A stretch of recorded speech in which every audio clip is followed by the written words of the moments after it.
Cowboy saying he wants to fight. I just saw a thing today that they're talking about doing Jake Paul versus Cowboy. Nah.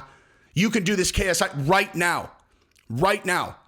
Cowboy's juiced up. I would assume that there's no drug testing, right? KSI, I'm sure, is on juice. So right now, right this second, you're looking for a replacement fighter? Cowboy Cerrone all day long. All right, so Dillon Danis has pulled out of the KSI fight. Now, we're going to talk about this, though, because I'm embarrassed. I am embarrassed because I gave Dillon Danis a lot of props after that Ariel Helwani video or the Ariel Helwani interview where people were like, look at this imbecile. Look at this guy. He's an idiot. He won't even shake Ariel's hand. Look at all these lies he's telling. And to every person that sent me that, which is a substantial number, all of them, I said, he's a genius. They're like, how is he a genius? I'm like, I just had 40 people text message me about this interview. They're like, yeah, because he's so dumb. I'm like, okay, look, the reason that we have an engagement is because you are a viewer of my channel, right? That's how we know each other, okay? Which means that we share interest in combat sports. And all of you are texting this to me, okay? If he went on there and he was like, you know, Ariel, I just really wanted to bury the hatchet. Let's shake hands. Everything I'm doing, it was an act, you know? Even that actually would probably get clicks. But going on and doing what he did was how you maximize attention. It's how you maximize eyeballs. It's how you maximize people sharing your content. And spoiler alert, if anybody is looking for, hey, Jesse, how do you build a successful channel? Well, you know, given that I'm about to hit 100,000 subscribers on YouTube, starting with nothing, starting from nowhere and nothing, the beginning of 2020, not one person on the face of the earth considered me a combat sports influencer because I wasn't that. And the way that you get to 100,000 this quickly is you're a goddamn genius when it comes to social media and building on YouTube and other platforms, which I think fairly call myself that at this point. Oh my God, look at that. See, that was my Dillon Danis. That's me baiting you into the comments. I actually don't think I'm a genius. I think I actually got lucky. Maybe, I don't know. Or maybe I think I'm a genius. Either way, I do at least know what works and what doesn't. And so what makes you blow up more than anything is people sharing your content, okay? Like there are like certain like metrics and things that like actions that can happen that lead to the most impactful stuff for the algorithm. Nothing is more impactful than people copying the link and then sending it to other people or sharing it in Instagram or whatever. That is the most impactful thing. And so given that 30, 40 people have sent this link to me of Dillon Danis, it means he's a genius, okay? He's a genius. So keep that in mind. I called myself a genius. I also called Dillon Danis a genius. So it doesn't really have a whole lot of impact. I wasn't really giving myself a hand job that hard. But I do know that. Sharing is the number one thing. And so I stood by that. I really did. But now he pulled out of the fight. So genius or not, okay, the whole point of getting all the eyeballs is to cash in. Well, guess what, dude? Your cash in is the KSI fight. That's going to be your biggest payday by a mile. And he pulled out. And you want to know why he pulled out? Because he's underprepared and he's struggling with weight. How is that an acceptable excuse? You knew about the fight. You knew that was coming up. He says he doesn't have a coach. Why not? Why don't you have a coach, dude? You know what I mean? Like, why on earth do you not have a coach at this point? By the way, I was just taking a video that I just did on Dana and Phil Baroni and uploading it. You guys had no idea. While I was looking over there, though, what's he looking at? I was simultaneously dragging it over to start the upload on YouTube. Genius. Just kidding. But you should definitely watch that. Because I'm going to hit 100,000 today. And here's the deal, or this week. And the reason for that is because I changed the game, right? Where all the other channels started being, we're like, hey, man, if I can earn your subscription, I would really like that. Hopefully you like my content, blah, blah, blah, blah, blah, blah, blah, right? And I thought about that and I was like, you know what? That approach assumes that people subscribe to channels where most people don't. They don't even subscribe to channels. And for me, it's like, look, I am working basically all day long making content. People are consuming it. All I ask is just that you click subscribe. You literally click one button, So I was like, look, man, like we're going to make a gentleman's agreement. If you watch my content, if you watch more than one of my videos, please subscribe to the channel. It's a gentleman's agreement. It's just like any of these places where you take something and you're on the honor system to leave a quarter, except you don't even have to leave a quarter. All you have to do is just click this one button. It's free. And everyone started doing that because I have a bunch of viewers that are stand-up, high-character people. And now I'm going to hit 100,000 by the end of the week. And I cannot tell you how grateful I am for you guys. And it just demonstrates again that I have the best community out of anyone on YouTube. Because if I bet you if other people started doing that, they would not have the response that I have had. Because everyone, I look at the analytics, dude. Everyone does it. So thank you guys very much for that. And obviously, I'm saying that again. If you're going to watch my content, please subscribe to the channel. It'll take you 1 second and then you forget about it. It doesn't really matter. You just click a button. Anyway, so he pulled out. What's the point of the attention if you're not going to cash in? And why don't you have a boxing coach? You knew this KSI fight was happening. Why don't you have a boxing coach? What are you doing, dude? Now, him being out, you want to know who should be in? You want to know who should be in? I'll tell you right now. Cowboy Cerrone should be in, right? Cowboy saying he wants to fight. I just saw a thing today that they're talking about doing Jake Paul versus Cowboy. Nah. You can do this KSI right now. Right now. Cowboy's juiced up. I would assume that there's no drug testing, right? KSI, I'm sure, is on juice. So right now, right this second, you're looking for a replacement fighter? Cowboy Cerrone all day long. All day long. You know what I might do?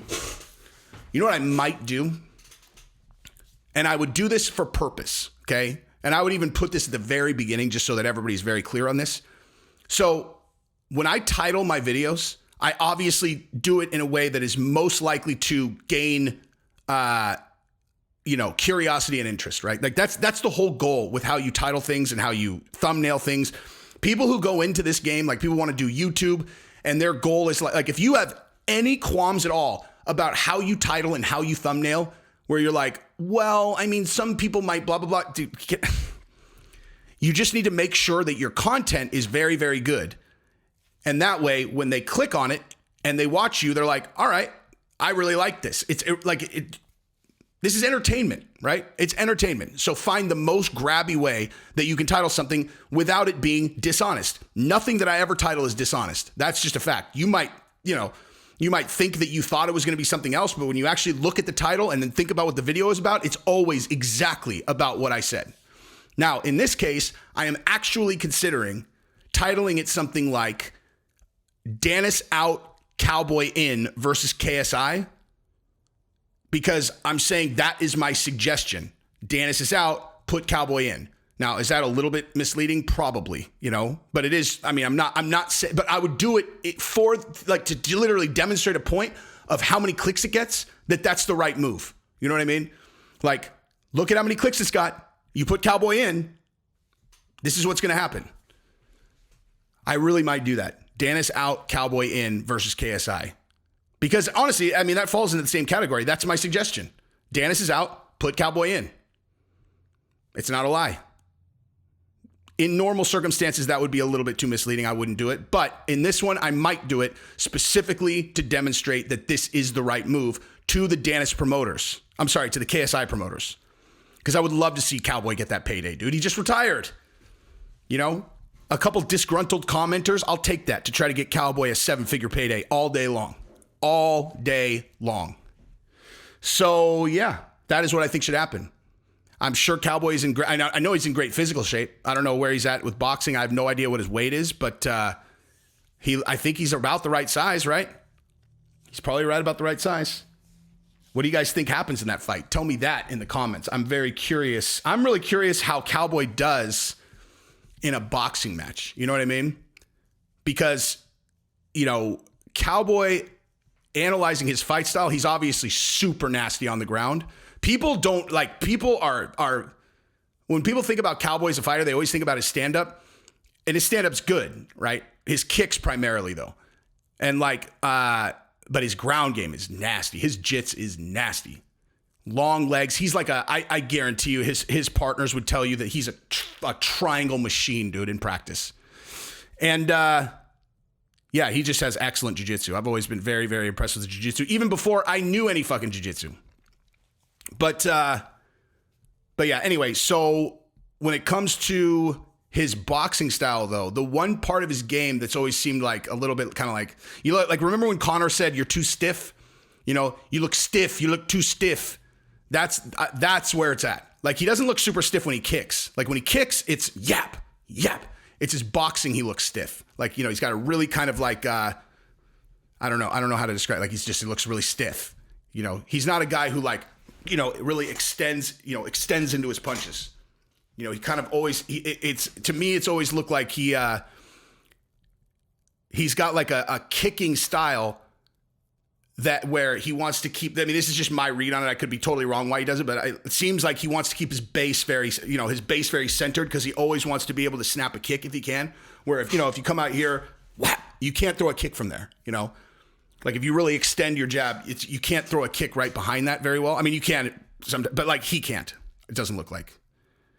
Because his kicks are super nasty, dude. He's got ruthless kicks.